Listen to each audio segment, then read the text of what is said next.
Right, first vid of the new year. Hope everyone had a lovely Christmas and New Year's Eve. I was a bit ill towards the latter part, so but I enjoyed the first sort of Christmas, and then New Year's with a sore throat and not able to drink wasn't much fun, but saved some money and didn't have a stonking hangover.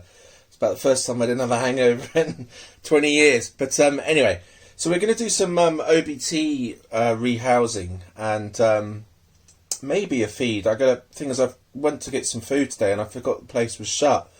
So I'm going to try with a few chopped Morio worms, super worms. If not, then expect a feeding vid of quite a few of my OBTs tomorrow, and then I'm hopefully going to do another feeding vid with some with a bit of variety. So stay tuned for that later on in the week. But here we go. So I've got it is an arboreal one I've got with a sticker. Oh yeah, put a few stickers from Grace, the lass who sent me vegans, the Julio. Yeah, she sent me a few stickers, so I put those on. Anyway, I'm going to have to press pause at some point during this because it only got 5 minutes. Quick. So yeah, what I'm going to do is a bit of an OBT from sling to adulthood, basically, because I've bred them. Well, bred my female a few times, but got a few enclosures here. But we'll start with the smallest, which is basically one of these. You can get it from Satco on eBay, and they're really cheap for like 200 or something. But yeah, a simple little pot. You can use something smaller, like one of these, which you'll get from the spider shop, and one of these little sling pots. You can also send them obviously in this, but I've got some smaller ones than this that I'm going to use. I'll show you those at some point. Basic little water house for these small little pots is a Monopoly dish. Then obviously as you go up, you've got a bottle top, and then I use a shot glass in the bigger ones.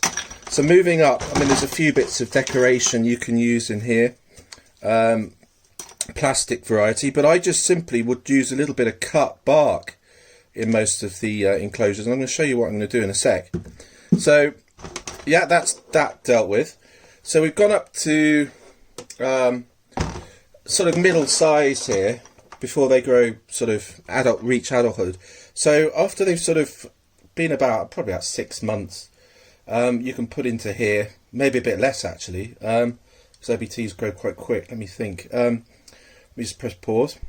So yeah, I can't remember how long it was before I put them into one of these, but maybe 2 months or so. Basically, you'll know when to. You can judge on the size, but they can stay in one of these for a good month or two at least, I reckon, before you need to rehouse, and then you can keep them in these for probably about 6 months as well.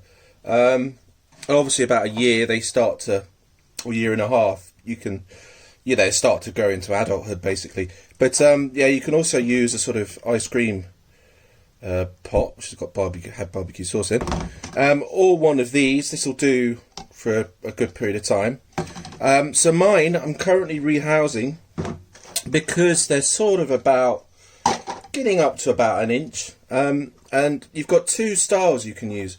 You could do an arboreal one, because I've actually got all these spare, because OBTs and a lot of the burrowers, there's a bit of a misconception. Everyone says, oh, you've got to use loads of substrate, which obviously I have kind of used a couple of inches, but you don't need masses as long as you've got somewhere for them to hide. And they'll tend to use what's in the enclosure to make their hide, their own type of webbed up hide. So in this one, this one's quite sort of basic again. I mean, a little bit of cork bark, but you'll see the size of the OBT when I put it in, and then they can sort of burrow down in there, and that's got about, again, I'd say 2-3 inches of substrate. Obviously when they're adult, you can think of going for an enclosure that's perhaps a little bit bigger than that, and then going for something like 4 or 5 inches of substrate. But even then, you don't really need it with an adult. I'll show you my adult female at some point, and she hasn't got massive amount of substrate, and she hasn't really burrowed. She's just underneath the hide. So let's go on to the rehousing. So that's the first OBT I'm going to rehouse. You can see it's in there, and you can actually see it moving. We're going to use our little prodder stick. This is another tip. If you want a really simple, useful thing for rehousing, and also I'll show you a video of how I use this to get my Poecilotheria, Poecilotheria, Tigriana wesseli off because he hooked out. But it's basically loads of tissue paper with sellotape wrapped around it. But I found it's really useful because it's got a soft end and it's really long, so you can poke it into nooks and crannies. We need a little bit of water in there, which I've forgotten. I'll do that before we put the OBT in.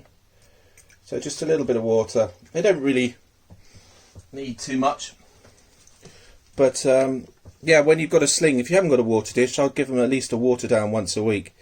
But right, I am working in a little side enclosure here, so hopefully this little chap won't bolt. We'll zoom in a little bit. Now, see what happens when they get older, they go a little bit jumpy, but you can see that one was out about on its web. So you just got to be very slowly. Sometimes they'll web up the top. I've noticed when they produce more web, that means they've gone into pre-molt. You usually find when it's kind of clear and you can drop a worm in, they're ready for eating. It's a general sign when you get all this fluffy web on top. It's a general sign that they're not going to be eating again. And we're just going to press pause. Right, so taking out the water dish is a good start. Yeah, I think this little chap.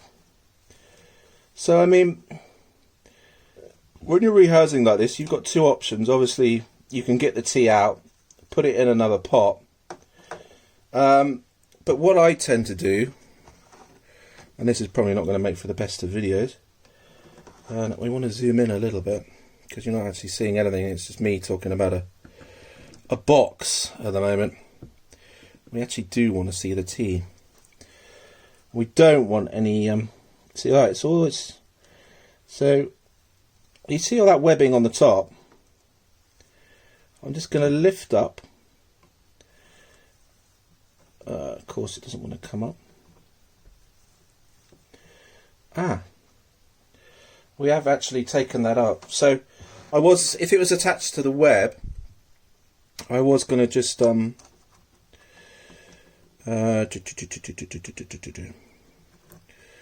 this could be quite tricky.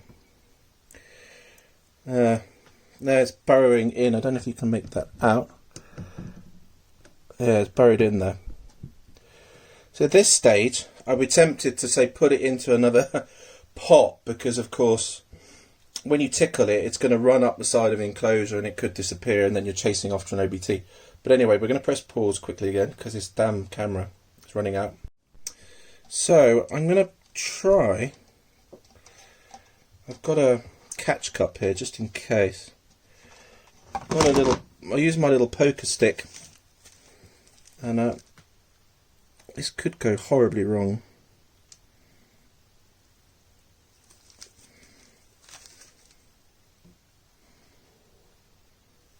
We're going to do a little trick. Put the enclosure inside the enclosure you're working in, and then generally what you can do, let's move this over a bit, is just hopefully tickle the little tea out. I'm going to take some, so it's absolutely cute, and it's you can see the abdomen there, it's probably going to molt soon, but we want to get him or her to go in.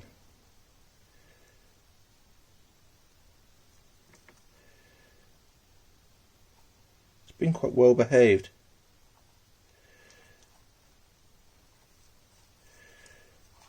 Until it bolts.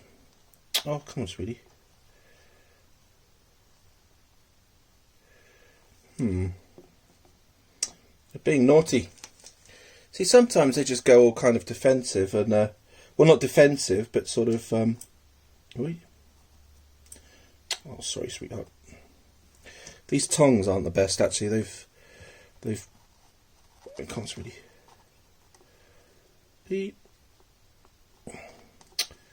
You really are being stubborn. Really does not want to go out. So we're just going to have to force this little chap. Come on, sweetheart. Ugh.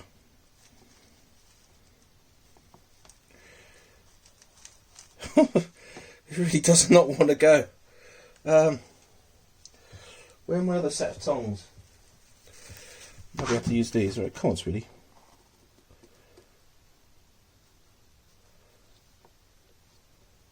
There you go. So, there's one little OBT. While we're here, we'll try a little half a worm. Right, this one's being quite naughty. It's wanting to come out, so I'm going to be very careful here. But we're going to try and give him or her a worm. Of course, the worm is now playing silly buggers. No. We're going to use the worm to push it back down. No, doesn't want that. So this is quite a well-behaved little OBT. So it's obviously in pre-molt, doesn't want to eat. We'll save the worm for the next one. But let's go on to the next one. Right, so the last one we're going to do is more sort of arboreal setup. And don't know what this one's up to.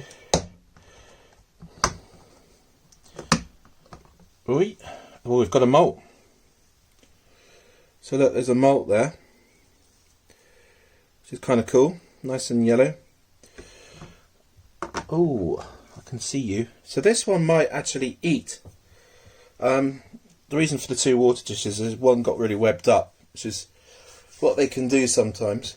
How are we going to get you into here? I mean, I might just use another one of these. You know, put it into there and then, you know, tickle this one in, or I might see if we can just get the whole web. See, in this case, because they're quite spooked, you can see it's moving. It's down there. Always take the water dishes out first because it just makes life easier. And of course, when you're lifting up the web, just be very gentle. Often it can get stuck. So we've got the little chap. Where is it? Can you see? Moving. And we're just going to just plonk this in. So, ooh. Oh, the coloration's looking wonderful. So that went, ooh.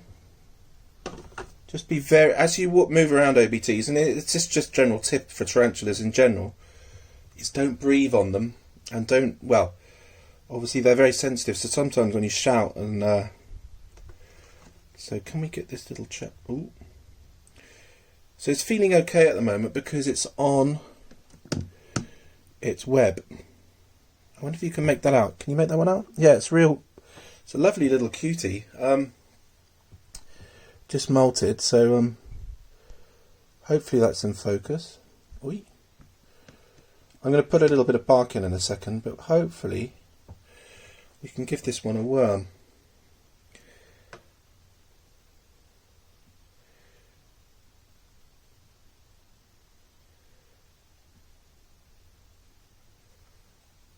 Oh, it's a bit of a threat posture. I'm going to turn you around. You can see the threat posture. There you go. So even when they're this small, they can be quite aggressive. Why do you want this worm?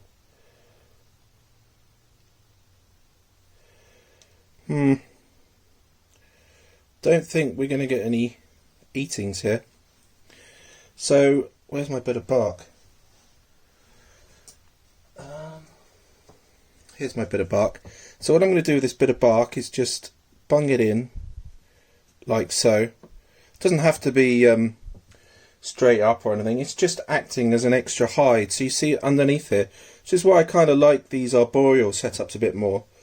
because you can rest the sort of bark on the side, and it's a lot easier. You just cut a little bit of bark and then you just leave a gap underneath, and then the OBT will do the rest. So here ends the rehousing. Let's go on to the feeds, which will be a separate vid.